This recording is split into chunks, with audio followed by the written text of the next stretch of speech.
culto en las manos del Señor.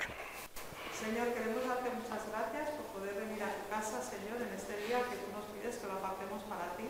Gracias, Señor, por haberte podido conocer, porque esta es nuestra historia, Señor, tú nos has redimido, somos tuyos, y te pedimos que tú bendigas este día en todo el mundo, Señor, que los creyentes pues podamos alabarte y más personas puedan llegar a conocerte, Señor. Bendice esta iglesia, Señor, ayuda a Michael también a exponer tu palabra y bendice a todos los hermanos, estén donde estén, de vacaciones, trabajando, tú conoces cada uno, Señor, si es por enfermedad que no pueden estar aquí. Y especialmente te pedimos por los ancianos, los que lo puedan estar pasando mal, Señor, que tú estés con ellos, consolando, y Señor, que podamos seguir siendo luz en esta ciudad. Te lo pedimos en nombre de Jesús. Amén. Amén. Buenas noches, podéis sentar. Pues vamos a continuar con el culto. No vamos a tener un tiempo de alabanza como tenemos normalmente por la limitación que tenemos en la música hoy, pero vamos entonces a dedicar un tiempo a la oración antes de repasar o de entrar en el estudio. Los anuncios, para que estéis al tanto de lo que está pasando en la iglesia. Durante el resto del mes de agosto continuaremos haciendo un único culto, este culto el domingo a las 11:30 de la mañana. Y ya que poco a poco más gente estamos volviendo de nuestros días de descanso, pues intentaremos comenzar a colgar el culto nuevamente en algún momento del domingo o del lunes, para que podáis compartirlo, o los que no podáis venir, pues lo podáis ver en casa. Seguimos a la espera de decidir lo que vamos a hacer a partir de septiembre, dependiendo de las noticias y las recomendaciones que vemos de la FEREDE, que ellos están en contacto con el gobierno, pues decidiremos qué actividades presenciales reanudar, o si es mejor que mantengamos solamente este culto y vayamos haciendo actividades solamente online. Por eso os hemos estado pidiendo, os pedí, hicimos algunas pruebas antes de vacaciones o antes de que yo hiciera mis vacaciones, os pedí que os instalarais o el Google Meet o el Zoom, porque si por ejemplo no podemos hacer el culto de oración de una forma presencial, pues a partir de septiembre probablemente, Dios mediante, lo haremos por una de esas aplicaciones, ¿vale? Así que por favor, en principio vamos a comenzar utilizando el Zoom, ¿vale? Descargaros el Zoom si podéis. Si no podéis el Zoom y solo el Google Meet, ya miraremos, ¿se llama Google Meet o se llamaba otra cosa? Se llama Google Meet, ¿no? Sí, se llama Google Meet, es que lo van cambiando los nombres cada mes. Entonces, descargaros esos programas y iremos haciendo pruebas en el mes de septiembre, ¿vale? Y en ese sentido pedimos oración. Oración por la situación de la pandemia, como estamos viendo, los casos están volviendo a subir estas semanas. Parece ser que en estos momentos, gracias al Señor, las hospitalizaciones son bastante limitadas comparado con como estuvimos en marzo-abril. Pero sigamos orando para que el Señor vaya dando sabiduría a nuestros políticos, nuestros gobernantes, los expertos, para que podamos vivir lo más normal posible dentro de la pandemia. Y también que oremos por la Iglesia, que el Señor nos dé sabiduría de cómo afrontar, qué cultos hacer, qué cultos no hacer durante el trimestre a partir de septiembre, según la evolución de la pandemia. Así que vamos a pasar a un tiempo de oración. Aquí y en vuestras casas, separaré la cámara ahora para que podamos orar aquí y en vuestras casas.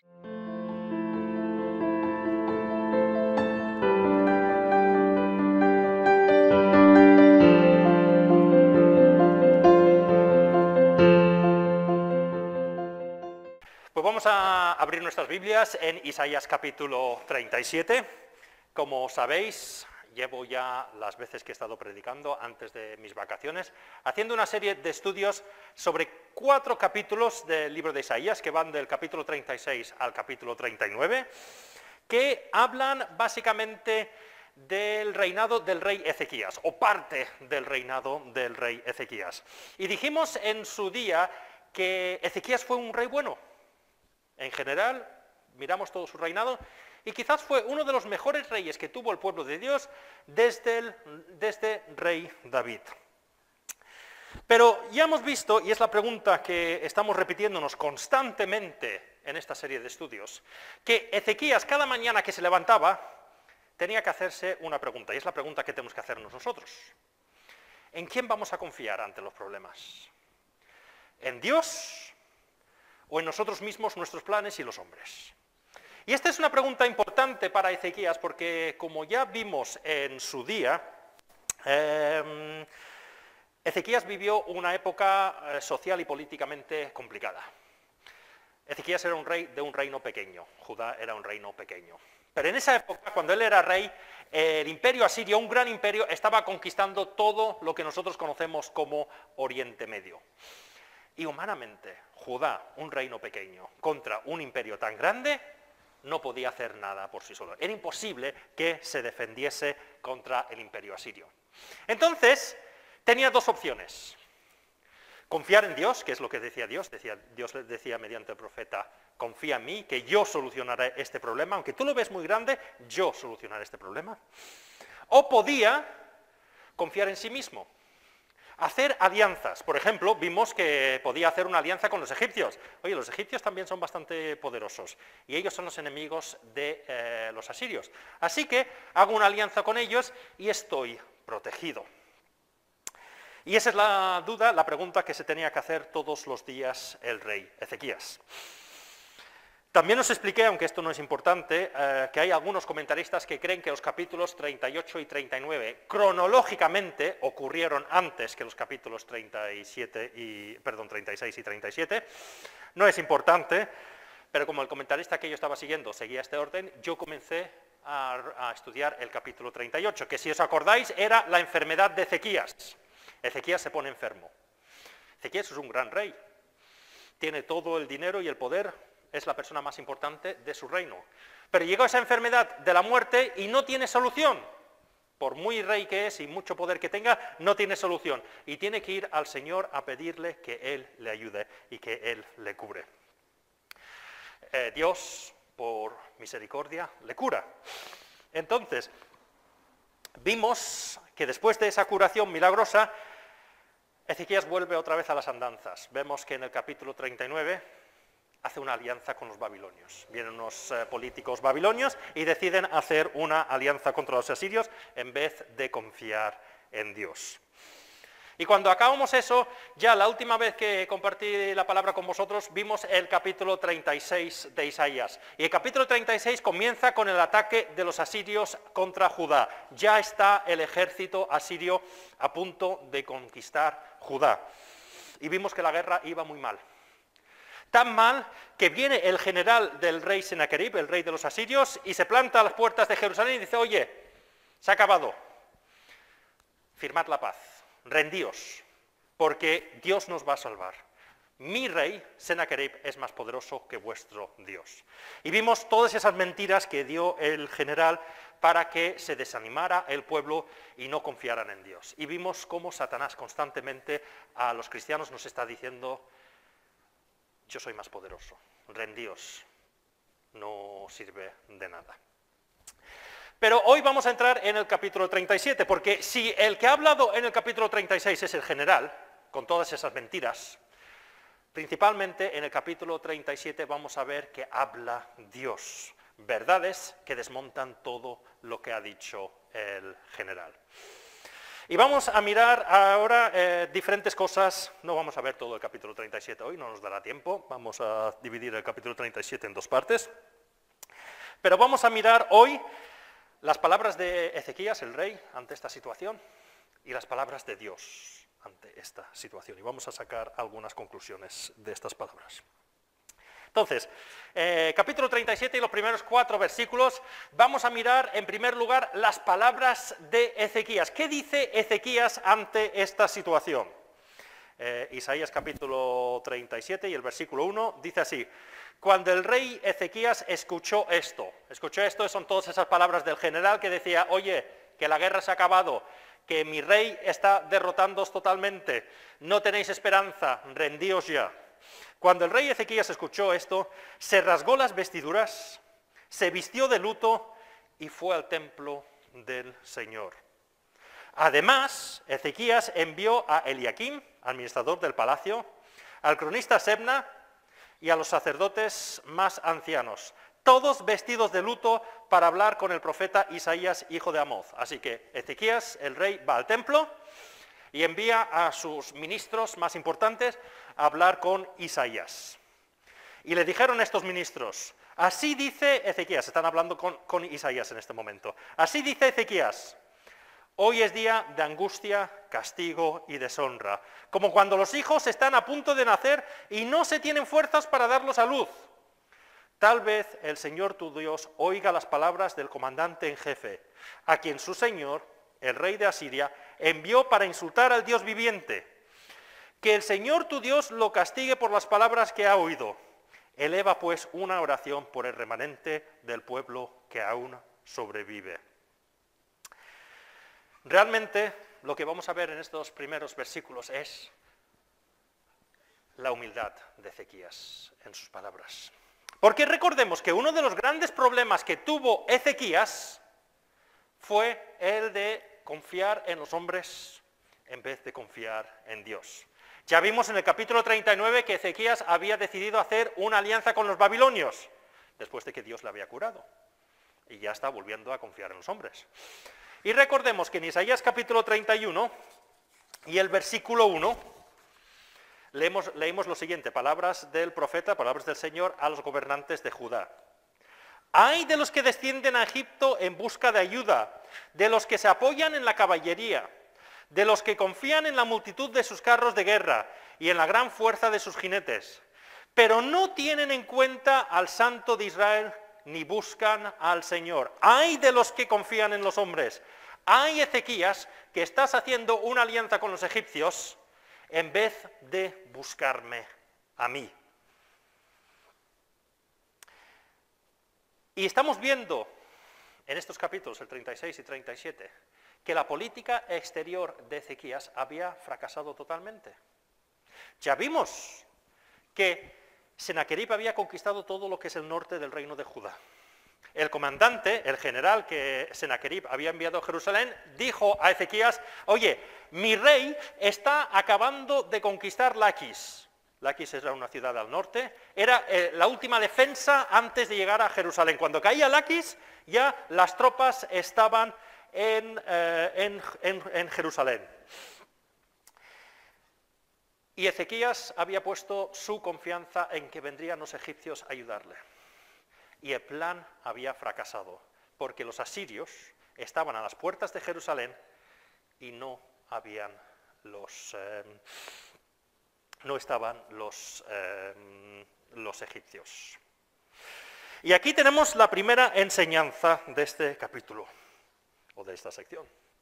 Si ponemos nuestra confianza en algo o alguien que no es Dios, llegará un momento que veremos que esa cosa nos fallará, que habrá un problema que no podremos superar. Podemos decir, oye, ¿sabes qué? Voy a poner mi confianza en mi trabajo, porque eso es la seguridad, o en mis recursos económicos, o en tal persona, o en tal política, o en tal filosofía. Y podemos apartar a Dios y decir, no, yo pongo mi confianza en esto. Y nos pasará lo mismo que le pasó a Ezequías.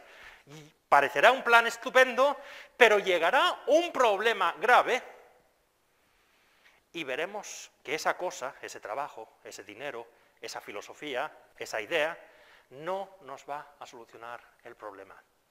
Ya lo vimos con Ezequías. Cuando se puso enfermo, por muy poderoso y muy rico que era como rey de Judá, no le sirvió de nada. Tuvo que ir al Señor. Y nos va a pasar a todos. Esta pandemia lo está demostrando. Tantas cosas en las que poníamos nuestra confianza y esta pandemia está superándonos a todos. Es en esos momentos que hemos de reconocer que poner nuestra confianza en otra cosa que no sea el Señor es una locura, es una insensatez. Ahora, ante esta situación, cuando vemos que tenemos un problema que nos está superando, podemos hacer dos cosas. Bueno, podemos hacer muchas cosas, pero quiero resaltar dos cosas. Ezequías podía haber hecho dos cosas. En primer lugar, podía haber dicho, ¿sabes qué? Yo voy a seguir confiando en Egipto. Yo tengo un papel aquí firmado, un tratado firmado con los egipcios que dicen que van a venir. Yo voy a confiar que los egipcios finalmente vendrán a mi rescate. Era una locura, porque los asirios aún ya estaban ahí. Los egipcios ya habían fracasado en ese plan. Pero una cosa que me sorprende de los seres humanos es cuántas veces, y aquí me incluyo a mí, incluyo a los cristianos, cuántas veces volvemos a confiar en lo que nos ha fracasado tantas veces. Hay una frase que algunos dicen que es de Einstein, otros dicen que es de otra persona, pero siempre me ha gustado esta frase, porque creo que resume bien el ser humano. Dice, la locura es hacer lo mismo una y otra vez y esperar resultados diferentes. Lo repito, la locura es hacer lo mismo una y otra vez y esperar resultados diferentes. Y el ser humano es especialista en volver a repetir los mismos errores pensando que esta vez sí que saldrá bien. Pongo unos ejemplos. Hace unos 300 años, la sociedad occidental entró en lo que se llama el modernismo. El modernismo es una filosofía que dijo, no necesitamos a Dios. Los seres humanos somos tan inteligentes y tenemos la ciencia y nuestra razón que ya no necesitamos hacer caso a Dios. Nosotros decidiremos por nuestro intelecto y por nuestra ciencia lo que es bueno y lo que es malo. Y todo se solucionará. Y parecía una filosofía perfecta, hasta que llegamos al siglo XX, que se usó la ciencia y la filosofía para matar a más personas que en toda la historia de la humanidad. Tuvimos 2 guerras mundiales terribles en el siglo XX. Esa ciencia se usó para hacer armas terribles, como las bombas nucleares, que se acaban de celebrar, o recordar, mejor dicho, 75 años de las bombas nucleares. Pero seguimos diciendo, no necesitamos a Dios. Seguimos diciendo, es que nosotros somos inteligentes, no necesitamos a Dios. Y tenemos guerras, tenemos injusticia social, tenemos ricos haciéndose más ricos, pobres haciéndose más pobres. Y seguimos diciendo, somos tan inteligentes los seres humanos. 300 años llevamos así. Hay algunos que dicen, no, estoy de acuerdo contigo, Michael. El modernismo no ha solucionado nada. Porque ahora no estamos en la época modernista, estamos en la época postmodernista. Y los postmodernos dicen, no hay verdad. ¿Sabes lo que es la verdad? Lo que me hace sentir a mí feliz es la verdad. Y llevamos, sobre todo en los últimos 20, 30 años, donde no hay verdades, donde cada uno dice lo que piensa y eso me hace sentir feliz. Y pensamos que esa es la solución. Y pensamos que todos somos felices. Hasta que nos damos cuenta que la causa de muerte más importante después de las muertes naturales son por vejez o por enfermedad, en España es el suicidio. Más de 10 personas cada día se suicidan en España. Eso son casi 4.000 personas al año. No salen las noticias. Hacemos campañas, y creo que es correcto que hagamos campañas contra los accidentes de tráfico, contra la violencia contra la mujer, y creo que es importante, pero por alguna razón nadie quiere admitir que no somos felices. Y seguimos diciendo, no, la felicidad es creer en ti mismo y seguir tus sueños. Y resulta que estamos en la sociedad donde hay más depresiones y más suicidios. La locura es hacer lo mismo una y otra vez y esperar resultados diferentes. Hay una segunda cosa que podía haber hecho Ezequías. Ezequías podía haber dicho, me rindo. Yo soy muy dado a eso. No sé si vosotros, quizás por mi carácter, yo soy muy dado a me rindo. No lo vamos a leer ahora, pero si fuéramos al primer libro de Reyes, capítulo 19, lo podéis leer todo, pero ahí Elías, un profeta del Señor, dijo, me rindo, no sirve de nada. No me han hecho caso. Señor, llevo predicando años y años, y justo cuando parece que ha tenido éxito lo que estoy diciendo, luego resulta que no sirve de nada. ¿Sabes qué? Me rindo. Pero como digo, Ezequías no hizo ninguna de las dos cosas. Ni confió en lo que había puesto su confianza antes, ni se rindió, sino, como vimos, fue al Señor. Y dijo dos cosas que son importantes que hagamos siempre. Cuando vamos al Señor en esta situación, en primer lugar debemos reconocer nuestro error. Versículo 3, lo volvemos a leer, Isaías 37, versículo 3. Y le dijeron, así dice Ezequías, hoy es día de angustia, castigo y deshonra, como cuando los hijos están a punto de nacer y no tienen fuerzas para darlos a luz. Esta idea de este es un día como de parto y la mujer no tiene fuerzas para dar a luz, parece ser que es un dicho popular o de la sabiduría popular de la época, que indicaba que cuando habías planeado algo pero había salido mal, era como una mujer que había estado gestando ese niño durante 9 meses, preparándose para el parto, pero cuando llega el momento del parto, no es capaz de dar a luz a ese hijo. Dice, es como eso. Dice, lo tienes todo planeado, pero a la hora de verdad, por complicaciones en el parto, el niño no puede nacer. Pues Ezequías está reconociendo su error. Dice, yo he tenido unos planes perfectos. He hecho unos planes, es que humanamente era perfecto mi plan. He firmado una alianza con Egipto. Egipto es una gran nación, ellos me protegerán. Pero a la hora de la verdad, ese plan había fracasado. Por eso dice, hoy es día de angustia, castigo y deshonra. En el original dice, es un día de angustia y corrección. Reconoce que el Señor le tiene que corregir, que se ha equivocado, que ha puesto su fe en otras cosas. Como hemos estado viendo durante las últimas semanas, Ezequías cometió errores. Vimos en su enfermedad que fue al Señor y dijo, Señor, como soy tan bueno, cúrame. Y el Señor le podía haber dicho, Ezequías, tan bueno no eres. También vimos en Isaías 39 que una vez que Dios le había curado, en vez de confiar en el Señor, hizo una alianza con los babilonios. Pero hoy tenemos un ejemplo positivo, tanto para la sociedad como para nosotros. Como digo, como mundo y como iglesia, nuestro orgullo no nos hace ver que nos hemos equivocado. Y seguimos por la misma ruta. Una vez en mi vida yo seguía por la misma ruta. No es que rechacé al Señor, pero le puse de lado y dije, Señor, no te preocupes, yo creo en ti, ¿vale? Pero esto ya me lo ocupo yo. Y tuve que caerme varias veces. Hasta que me di cuenta que el problema era el plan. No es que tenía que esforzarme más para el plan, sino el problema era el plan. El problema es que yo ponía mi confianza en una cosa y dejaba al Señor de lado. Ezequías no hace esto. Reconoce su error. Como mundo y también como iglesia debemos ser humildes. Mirarnos y ver dónde está el Señor. Porque no es que Ezequías no creyera en el Señor. Ok, estoy hablando a los cristianos. Ezequías no dejó de creer en el Señor, sino le puso de lado y dice, Señor, aquí ya me ocupo yo, ¿vale? Esto ya lo soluciono yo. ¿Cuántas veces en nuestra vida decimos al Señor, quédate ahí, que yo soluciono esto con mi trabajo, mis estudios, mi dinero, mi filosofía, lo que sea? Eso es lo que estaba haciendo Ezequías. Miremos nuestras vidas y veamos si hay algo que hemos de cambiar porque hemos puesto al Señor de lado. La segunda cosa que hace en su oración, que me encanta, es que no solamente es humilde, sino que centra su oración en Dios. Versículo 4.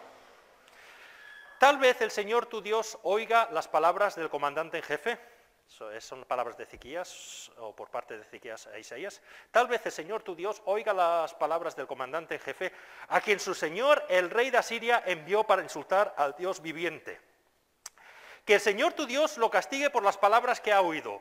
Eleva pues una oración por el remanente del pueblo que aún sobrevive.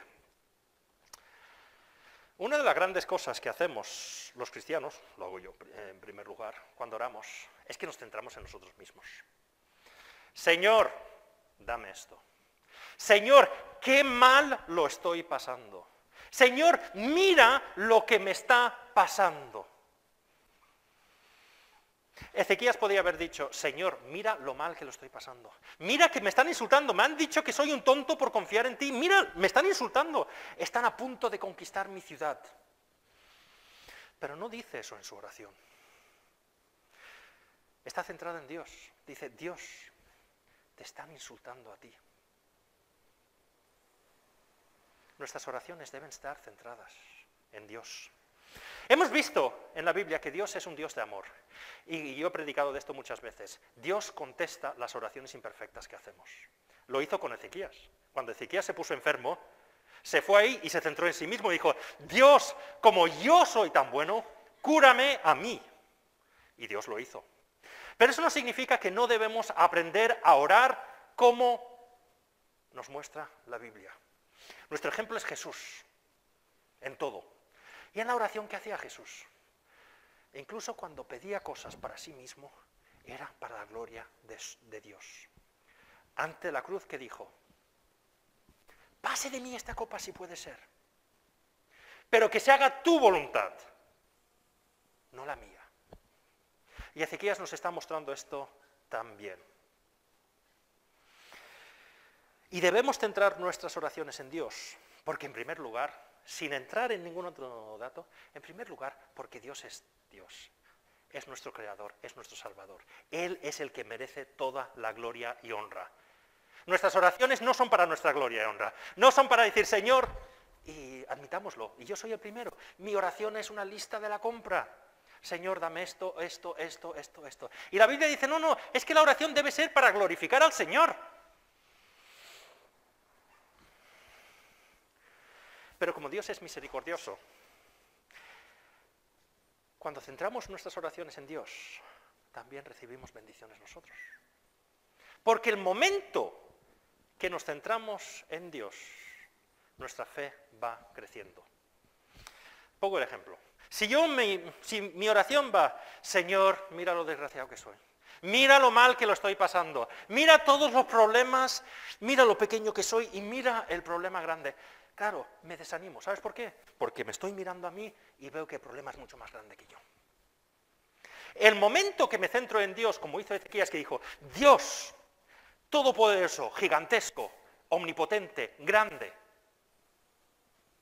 te están atacando a ti. Entonces yo no me estoy mirando a mí, estoy mirando al Dios Todopoderoso. Y de repente cuando me centro en Dios Todopoderoso, miro el problema y digo, hombre, el problema es más grande que yo, pero es mucho más pequeño que Dios. Centremos nuestras oraciones en Dios y nuestra fe, no solamente porque debemos, porque somos su criatura, le pertenecemos a Él como su pueblo redimido, si somos cristianos, pero centremos eso porque también nuestra perspectiva ante el problema será totalmente diferente. Entonces, vamos ahora a la respuesta de Dios. Ya hemos visto las palabras de Ezequías, ahora vamos a ver la respuesta de Dios, los versículos del 5 al 7. Versículo 5 de capítulo 37 dice, cuando los funcionarios del rey Ezequías fueron a ver Isaías, les dijo, Isaías le dijo, decid a vuestro señor que así dice el Señor, no temas por las blasfemias que has oído y han pronunciado contra ti los siervos del rey de Asiria. Mira, voy a poner un espíritu en él de manera que cuando oiga cierto rumor, regrese a su propio país, ahí haré que lo maten a filo de espada. Dios contesta. Hace un poquito de spoiler aquí, ¿vale?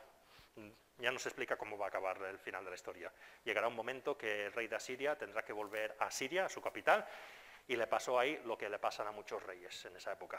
Fue asesinado para que otra persona pudiese ocupar su lugar. Pero eso ya llegaremos. Lo que me encanta aquí es nuevamente el amor de Dios. Yo soy sincero. Si yo fuera Dios en este momento diría, un momento, yo te llevo diciendo todo este tiempo que no confíes en Egipto, no me has hecho caso, y ahora que el plan te ha salido mal, y tienes a los asirios en la puerta, ahora me vienes a pedir ayuda.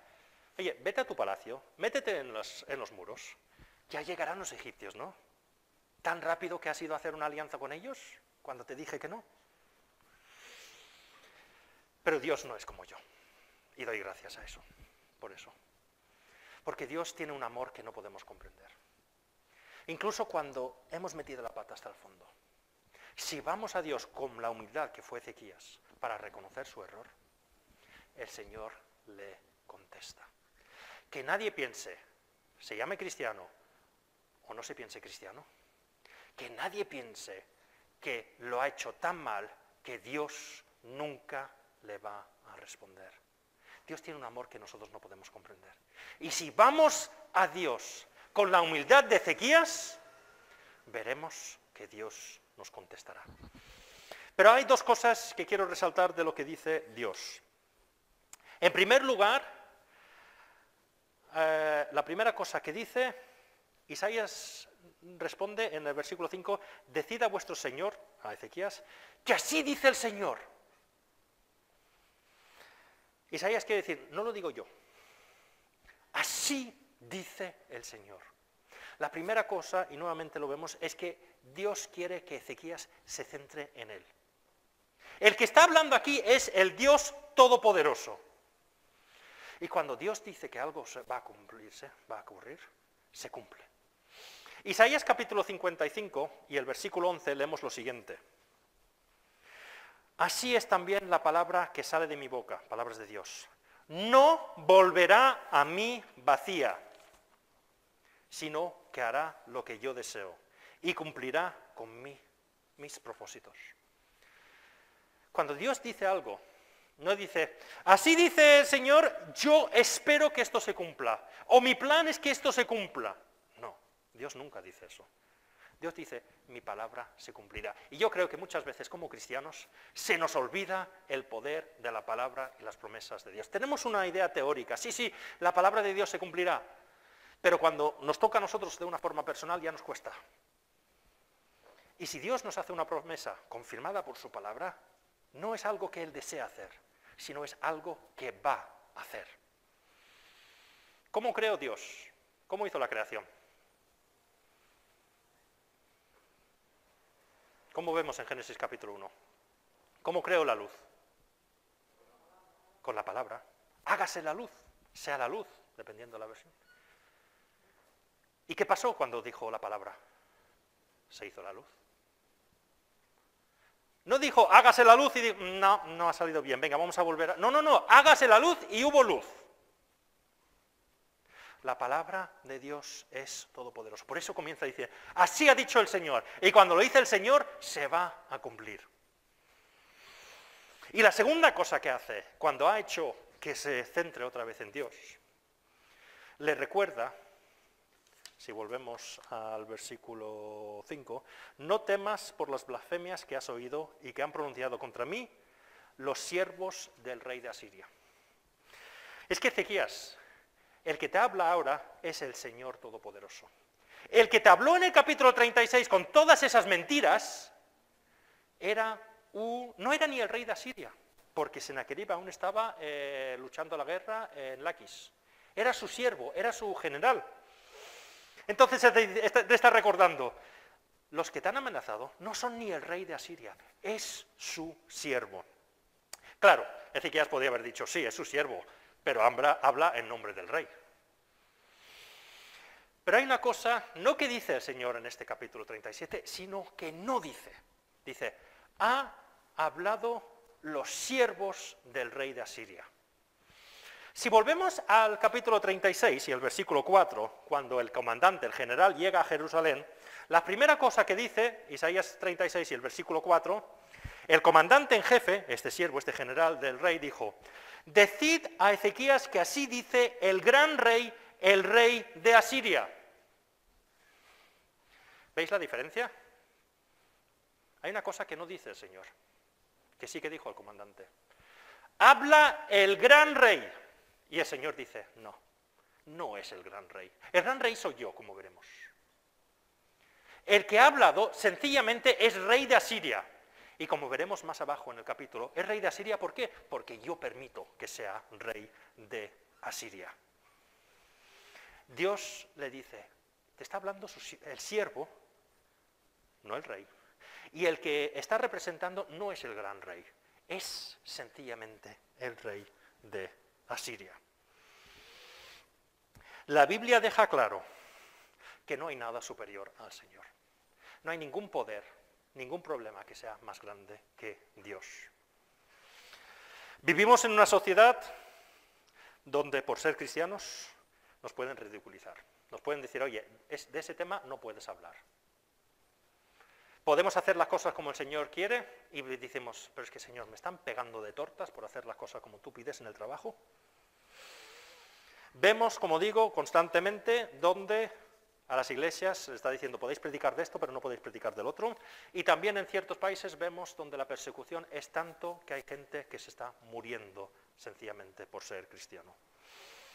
Y muchas veces nos centramos en eso y pensamos que el poder de Satanás, el poder en contra de la iglesia, es superior al poder de Dios. Pero hay un salmo que a mí siempre me ha encantado. Salmo capítulo 2. Solo voy a leer los primeros 4 versículos, pero podéis leer todo en vuestras casas si queréis. Dice así Dios: ¿por qué se sublevan las naciones y en vano conspiran los pueblos?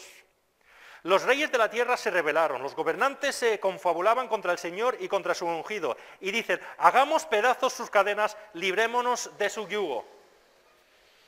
Y eso es la historia del ser humano. No necesitamos a Dios, haremos nosotros lo que queremos. Nosotros mandaremos, nosotros diremos lo que se puede hacer y lo que no se puede hacer. Y me encanta el versículo 4. Y a continuación pone en práctica lo que es el versículo 4, aunque no lo vamos a leer. El Rey de los cielos se ríe. El Señor se burla de ellos. Está poniendo un ejemplo. Es que Dios es tan grande en comparación con nuestros problemas o los poderes que están luchando contra su pueblo, que dice, pero por favor. Donde yo vivo, mucha gente sale a pasear con perros. Hay un perro por ahí, uno de esos pequeñitos, que tiene una mala leche, que vas paseando y te viene a intentar morder. Y tú dices, hombre, si fueras un Doberman, un pastor alemán, quizás tendría miedo, pero un terrier de esos pequeñitos. Es la imagen, el Señor está diciendo, y eso es la imagen que tenemos que tener. El Señor es tan grande, y es lo que está diciendo Ezequías, yo soy el gran rey. En comparación conmigo, aunque parezca que tenga un ejército inmenso, no puede hacer nada. Y si leemos el resto del Salmo 2, diría, Dios impone su ley al final y derrota a los que luchan contra él. Centrémonos en Dios, el Dios Todopoderoso. El Señor dice, y luego veremos que el problema es mucho más pequeño que Dios. Y vamos a acabar. No será una conclusión, más bien es la introducción al estudio de la semana que viene. Dios comienza a actuar, pero el problema continúa. Versículo 8 de nuestro capítulo. Cuando el comandante en jefe se enteró de que el rey de Asiria había salido de Laquis, se retiró y encontró al rey luchando contra Libna. Luego Sennacherib recibió el informe de que Tiraca, rey de Cus, había salido para luchar contra él. Justo cuando Dios comienza a hablar, las cosas comienzan a cambiar. Esto es una alegría, porque incluso cuando el problema no desaparece del todo, el Señor nos va dando oxígeno. Nunca nos deja en una prueba que no podamos soportar. Y Ezequías estaba muy preocupado. Estaba el comandante del rey Sennacherib ahí, diciendo que las tropas del rey iban a llegar pronto, justo cuando conquistan Laquis. Pero cuando va el Señor, las cosas cambian. Vemos que el general que estaba en Jerusalén, de repente se entera que su rey, Sennacherib, ya no está en Laquis, sino que ha ido a otra ciudad que se llama Libna. Y el comandante está preocupado porque esto no era el plan. El plan era que Sennacherib acabase con Laquis y cuando llegase a Jerusalén, que firmase la paz el Ezequías, o si no lo firmara, pues usara el ejército para arrasar Jerusalén. Pero de repente el comandante se da cuenta que los planes han cambiado y se preocupa. Así que el general se va y se va a la ciudad de Libna, que estaba al occidente, para ver lo que está pasando. Y cuando llega ahí se da cuenta de que Sennacherib ha tenido que cambiar sus planes porque se ha enterado que el rey de Cus, que es el rey de Egipto, finalmente había salido a la batalla. Y antes de ir a Jerusalén, quiere reforzar su flanco occidental, prepararse para el ataque, acabar con los egipcios y luego ir a Jerusalén. Dios está mostrando su poder. Justo en el momento que las aguas están aquí, me voy a ahogar, de repente comienzan a bajar y Sennacherib y su general tienen que cambiar sus planes. Ahora, sería bonito, y nos encantaría, que nos pasara en nuestra vida, que Sennacherib fuera a la batalla contra los egipcios y los egipcios derrotasen a Sennacherib y Ezequías ya viviese perfecto. Nos gusta que el Señor solucione nuestros problemas ya. Hoy mejor que mañana. Pero si leemos todo el capítulo no sabemos qué pasó porque no tenemos información, pero o los egipcios no llegaron a la batalla o fueron derrotados fácilmente en la batalla. Porque vemos en el versículo 38 de nuestro capítulo que Sennacherib al final del capítulo tiene al menos, o mejor dicho, más de 185.000 personas para conquistar Jerusalén.